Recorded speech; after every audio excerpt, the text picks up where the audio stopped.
Good day, my name is Bluesuit and today we'll be talking about my review of the pixelated indie crafting action adventure role-playing game that is Mists of Noyah. In Mists of Noyah, you choose to play as one of 5 adventurers as you build and farm during the day and defend your fort from Noyah's vicious creatures at night. Although the characters don't yet have backstories built, they are each already unique in both style and gameplay while being balanced enough that there isn't a clear best character. The first is Allure, the Solar Emperor, who wields a katana and has devastating fire-based specials.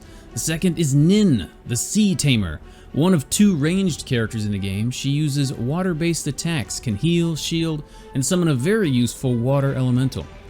Of all the characters that could possibly be considered overpowered, it would be her, but her high damage and low cooldowns are definitely offset by her low defensive stats.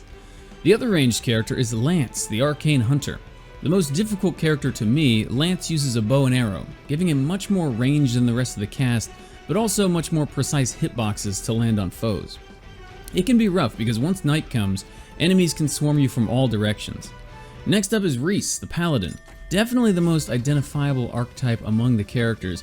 As the title suggests, Reese has super high defense and slow, powerful attacks. Coupled with his shield and heal ability, he's a character built for surviving. Finally, there's Valat, the Crimson Soul Stealer, my most used character. He only has offensive abilities, and all of them are multi-target spells. He even has the ability to heal from the damage from his ultimate. The game's central focus is on combat and crafting. First, let's talk about the former. Each character has their own basic attack combo. Sadly, it's a bit lackluster as you can only do the same combo over and over, and it feels a lot like button mashing. However, the characters also have 4 abilities, with the first one being basic and inexpensive, scaling up to the 4th, which usually has a massive cooldown, cast animation, MP cost, and most importantly, damage. Everyone will have a different favorite character, and learning the nuances of each of their special moves is what makes the combat in Mists of Noyah so fun. You can even bring along a friend in the game's multiplayer co-op. The other half of combat is the enemies, and there are already dozens of unique enemies in the game. Among the first you'll find are orcs and zombies. These adventure tropes won't put up much of a fight, but mostly just serve to give you something basic to kill to learn the game's combat mechanics.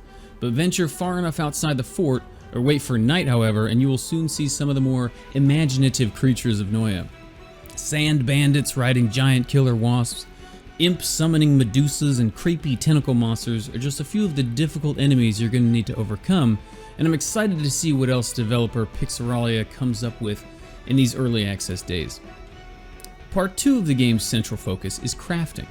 While Mists of Noyah hasn't really done anything new or groundbreaking with their crafting system as of yet, there is already an impressive list of crafting recipes across several workstations around your fort.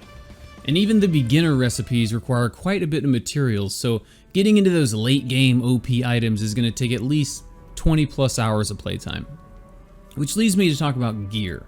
In Mists of Noyah, you aren't always just building the next best thing, but rather what's best for your build. Some items are more defensive, some provide more magic or physical damage, while some just make you run faster or chop down trees quicker. So even if you do make a perfect build, there are still a lot of options to switch it up and try something else.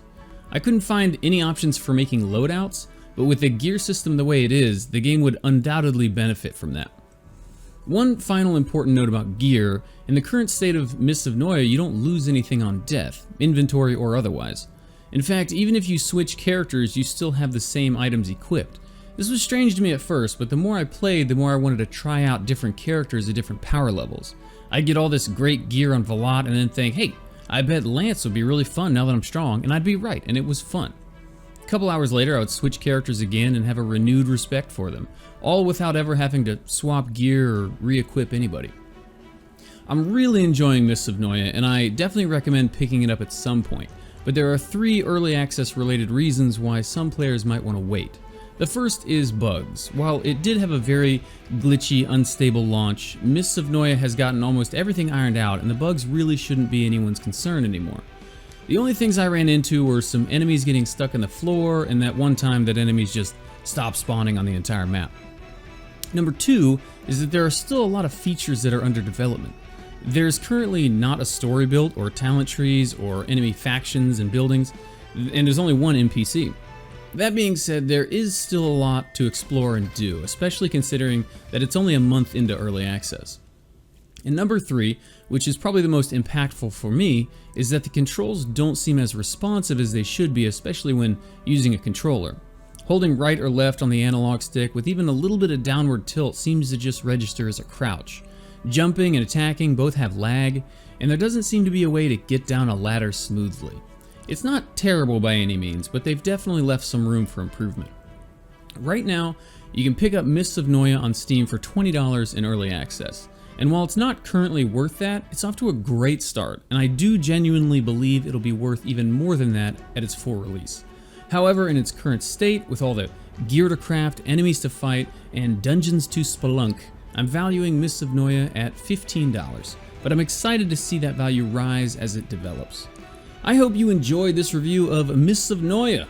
Come see me on Twitch where you can watch our reviews in progress 5 nights a week. As always, don't forget to like, subscribe, and let me know in the comments what you thought about it.